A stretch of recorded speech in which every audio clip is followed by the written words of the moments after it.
राजा महाराजाओं के राज में बड़ा भाई राजा होता था, सारी शक्तियां उसके पास में होती थी। छोटे भाइयों को हमने पढ़ा है कि 2-2 4-4 गांव मिलते थे।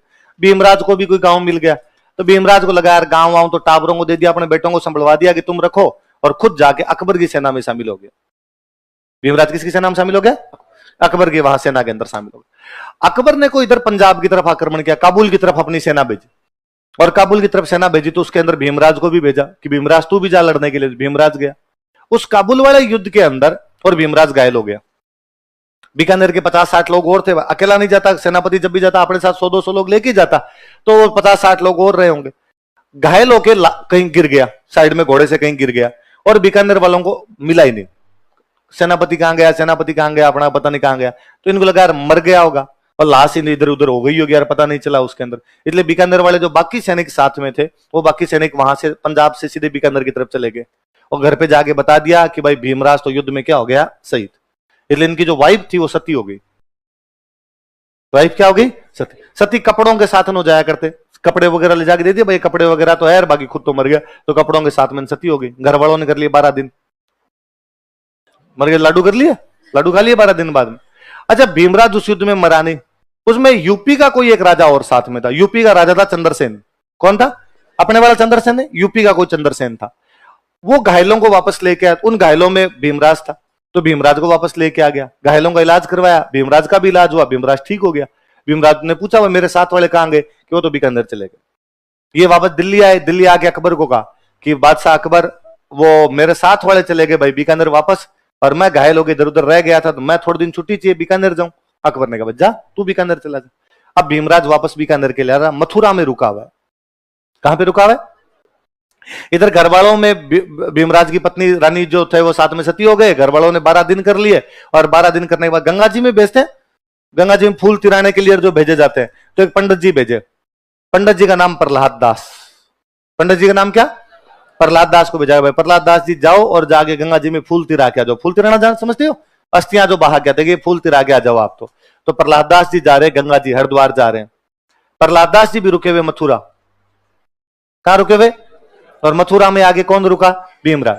और प्रहलाद दास जी ने जैसे ही भीमराज को देखा, और प्रहलाद दास ने कहा ठाकरा अपने इधर, तो क्या यार वो मैं तो घायल हो गया यार, बीकानेर वाले सारे बीकानेर चले गए, मैं तो अकबर से छुट्टी मांग के बीकानेर जा रहा हूं, आप पुरोहित जी इधर कैसे? ओ पुरोहित जी रोए जोर जोर से, ढा ढा करके रोए पुरोहित। अरे क्या हुआ पुरोहित जी, क्या हुआ? हमने आपके लड्डू खा लिए, ठुकरानी सती हो गई पीछे आपके, और हमने तो आपको मरा हुआ समझ लिया।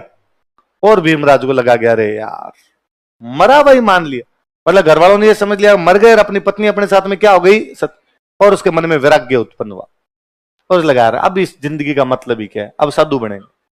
क्या बनेंगे? और प्रहलाद दास जी का, प्रहलाद दास जी अभी फूल तो क्या ही तिरा के आओगे, मैं तो जीवता ही हूं, हाँ तो वापस जाके मेरे घर वालों को कह दो कि मैं मरा नहीं, जिंदा हूं और साधु बन गया। प्रहलाद दास जी ने कहा अब मैं कहीं नहीं जाऊंगा, मैं आपके साथ हूं। जब दुनिया यह है कि जिंदे को भी मरा हुआ समझ के उसका अंतिम संस्कार कर लिया जाता है, फिर क्या बेटा, क्या पत्नी, क्या घर वाले, क्या मोह माया है, फिर कुछ लेना देना तो है ही नहीं, मैं आपके साथ साधु ही बनूंगा। और भीमराज ने कहा नहीं प्रहलाद दास जी एक बार घर जाके बाद में वापस आ जाना, मैं यहीं वेट करूंगा आपका। तो प्रहलाद दास जी गए बीकानेर और जाके घर वालों को कहा भाई ये बात है, तुम्हारा बाप है तो जीवता, अब ढूंढने की कोशिश तो करना मत, वो बनेगा अब साधु। और प्रहलाद दास जी वापस आए मथुरा। अब कहां चले? तो फतेहपुर सीकरी में एक बहुत बड़े संत रहा करते चतुरदास जी महाराज। कौन से थे? तो दोनों गए चतुरदास जी महाराज। चतुरदास जी महाराज जाकर कि महाराज हम दोनों संन्यास लेना चाहते हैं, हमें अपना चेला बना लो। चतुरदास जी महाराज ने कहा कि यार मैं तैयारी कांस्टेबल की करवाता हूं, आरएस की तैयारी करवानी है तो जाओ दादू दयाल के पास। किसके पास में जाओ? ये कहां रहते हैं? तो इनकी कोचिंग है सांबर। दादू दयाल जी कहां रहते थे? सांबर। तो वहां से दोनों फतेहपुर सीकरी से चलते चलते आए सांबर। सांबर में दादू दयाल जी अकेले ही रहा करते, उन दिनों में अपनी तपस्या किया करते। भीमराज राजकुमार था, राजा का भाई तो था, राजकुमार था, लंबा चिट्टा, एकदम लंबा चौड़ा गोरा चिट्टा था एकदम।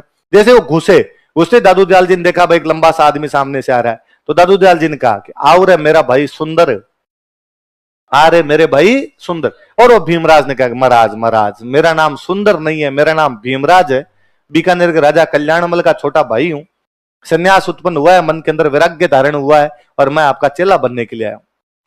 और उनका कोई नहीं, अब यार तू फूट रहा था इसलिए मैंने तेरे को क्या कह दिया, सुंदर बैठो, क्या बात हुई बताओ। बात बताइए, का हम संन्यास धारण करना चाहते हैं। और दादू दयाल जी का नहीं भाई, राजकुमारों से संन्यास नहीं लिए जा रहे। राजकुमारों की जिंदगी उस प्रकार की जीवी रहती है, संन्यास में सब कुछ त्यागना पड़ता है। महाराज सब कुछ त्यागने के लिए तैयार है। जब घर बार ही छोड़ दिया, जब घर वालों ने मरा वही समझ लिया, अब जिंदगी में क्या बचा है। और मैं आपका चेला बनूंगा, और मतलब सब कुछ ही त्यागने के लिए तैयार हूं। मैं वस्त्र भी त्यागता हूं। क्या त्यागता हूं? वस्त्र। मैं नागा ही रहूंगा, सब कुछ ही छोड़ दिया लो मैंने तो। ठीक है, तो दादू दयाल जी ने कहा ठीक है तुम मेरे चेले हो। तो दादू दयाल जी के पहले कोई चेले थे तो भीमराज जी है। दादू दयाल जी ने उनको सुंदर कह दिया था, इसलिए नाम क्या पड़ गया? क्या नाम पड़ गया? और ये नागा शाखा की स्थापना फिर सुंदरदास ने की। भाई कपड़े वपड़े त्याग दिए तो बाद सुंदरदास के जो चेले बनने लगे उसी प्रकार से रहने लग गए, इसलिए उन चेलों को सबको क्या कहा जाने लगा? अच्छा, पर जब इन्होंने वो वस्त्र त्यागे तब इन्होंने कहा कि महाराज बाकी सब तो हम त्याग ही रहे, घर बार, घर गृहस्थी, काम क्रोध मोह माया इच्छा तृष्णा जो कुछ है सब त्याग दूंगा, मैं 5 चीजें मेरे पास रखूंगा। कितनी चीजें? बता भाई क्या रखेगा? क्या? एक तो मैं क्षत्रिय हूं, हथियार नहीं छूटेंगे, हथियार रखूंगा मेरे पास में। ठीक है, और क्या रखेगा? तो कहा केस, कंगा, कड़ा, कृपाण, कच्छा। क्या क्या रखेगा? केस, कंगा, कड़ा, कृपाण, कच्छा। ये 5 चीजें पहली बार इस सुंदरदास जी ने रखी थी, जो बाद में एग्जैक्टली सिख धर्म अपनाता है। कौन अपनाता है?